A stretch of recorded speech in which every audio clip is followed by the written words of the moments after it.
If you like music that brings up the nostalgia of your family drunkenly screaming their political opinions over each other at Christmas dinner, then fugues are for you. Like any good argument, the fugue starts off with just one voice, saying something they know is going to set off the rest of the table. But instead of the new political hot take, it's a short melodic idea, and we call it the subject. The subject in Bach's C minor fugue from the Well-Tempered Clavier sounds like this.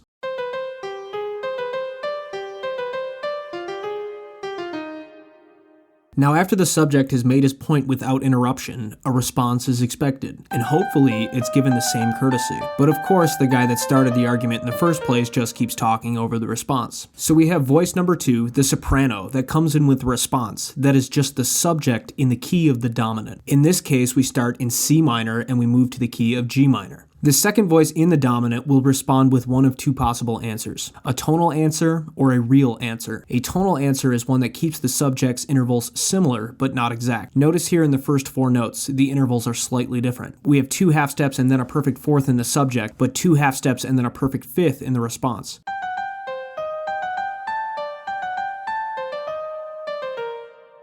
The other type is the real answer, where the intervals are kept exactly the same. That would sound like this.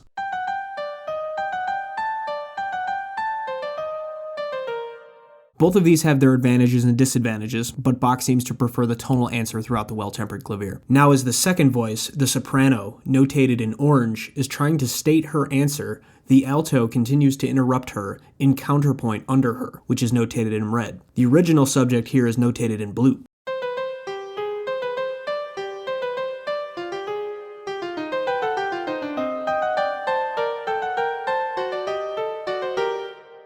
That interrupting red line is known as a counter-subject. The counter-subject may be a fixed musical idea that always accompanies the subject, as it does in this fugue, or it could be different every time. When it is different every time, it is referred to as free counterpoint rather than a counter-subject. Next up, we have 2 bars that look a little different than the preceding, and this section is known as the bridge. It connects the end of the alto's response back to the entrance of the third voice, the bass. This section is used to change the key back to the tonic C minor. There is not always a bridge present in every fugue, but Bach decides to give us one here.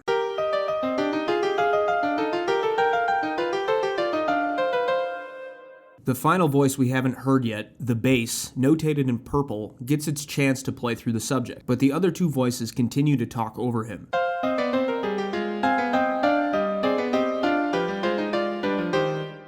We hear the counter subject originally played by the alto now being given to the soprano, notated in orange, and some new harmonic counterpoint being sang by the alto, notated in red. The counter subject is passed around just like the main subject. The last voice to sing the subject now sings the counter subject. Once the bass is done with his idea, we get to the end of the first section, which is known as the exposition. But let's take a step back here because that was a lot of info already. As I'm sure you guessed by now, fugues can be pretty complicated. We have a subject, which is the main part of the fugue, this little melody. Then we have an answer to that subject, which happens in a different voice and in a different key, usually a fifth away in the key of the dominant. And while that answer is happening, the first voice continues with a counter subject. This counter subject could be fixed, or it could be something different each time. Once that is over with, we may or may not get a bridge section back to the subject in the last voice. In this case, we do. And once all of the voices have played through the subject, we get to the end of the exposition section of the fugue. The name of the next section is a little debated. The term that I prefer is the development section, but this can confuse people with sonata form, so you could just call it the middle section if you prefer. During this section, we have 2 different kinds of parts, entries and episodes, although you might find some different names for those out there. To keep going with my overused analogy, imagine this section is someone at the table trying to change the topic of discussion. They don't want to hear about politics anymore, so they keep suggesting new ideas. These new ideas are called episodes. They can include the subject, but they will present it with new musical ideas that have not yet been heard. Episode 1 and 2 can be seen here. They are both based on the subject, but are presented as new musical material. Entries are the other parts. You can see them highlighted here. These are small fragments of the subject in new keys that have not yet been seen, such as here we get the subject in E flat major for the first time, the mediant key of the original C minor. Throughout the development of all fugues, you will see various ideas to expand the subject, including inversion, which is taking a pivot point and rotating the pitches around that pivot, essentially producing an upside down melody, augmentation and diminution,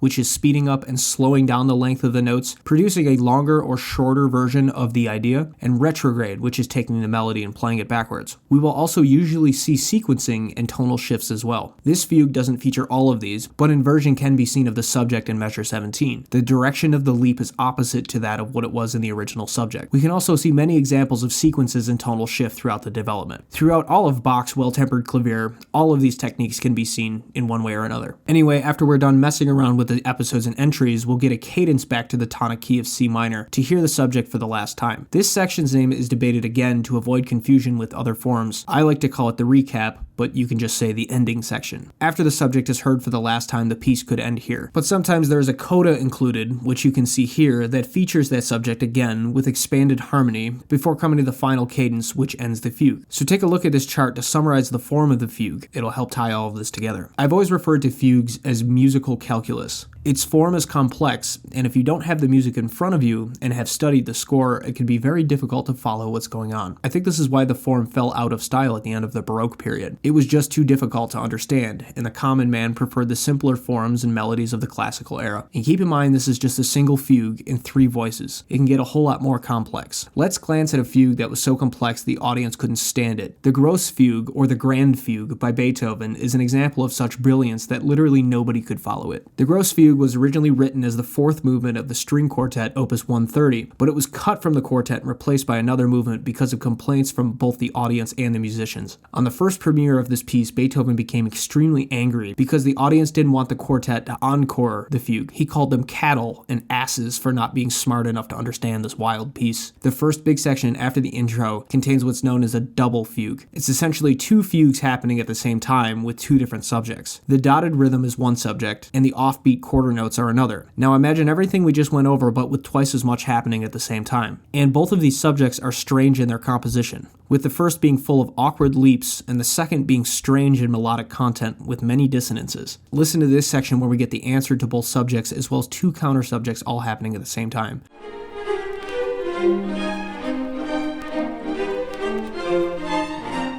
The interplay between the voices is chaotic, to say the least. The most difficult section of this that I have performed is between rehearsals A and B. Now, being a bass player, I usually don't get to join the other strings for quartets, but I was playing a kids' concert, of all things, that was arranged for string quintet, and that program included this section of this piece. I just doubled the cello line. And I've got to say, even being in the ensemble, staring directly at the music and having the help of the conductor, this piece is incredibly difficult to both understand and to play. This section here features the double fugue constantly being displaced rhythmically while a double polyrhythm of 4 against 3 and 3 against 2 is happening. Not to mention the jagged dotted rhythm that never stops. Just listen to this.